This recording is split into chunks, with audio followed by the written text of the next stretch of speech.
Hi madam. ఎవరు నువ్వు? Madam, బుర్రకేమైనా బలమైన గాయం తగిలిందా? నన్ను మర్చిపోయారేంటి?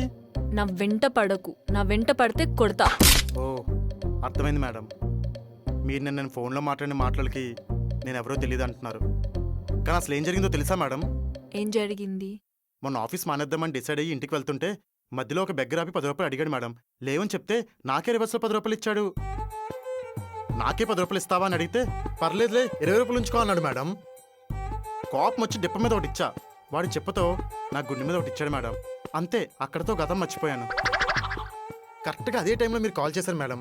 అందుకే ఏదేదో మాట్లాడేశాను. సారీ చెప్దామని వచ్చాను మేడం. క్షమించండి. ఉంటాను. రామ్, నన్ను ఆపకండి మేడం. సారీ రామ్, నేనే నిన్ను తప్పుగా అర్థం చేసుకున్నాను.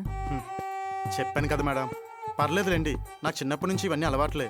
సరే, ఇదంతా ఓకే గానీ జాబ్ ఎందుకు మానేశావు?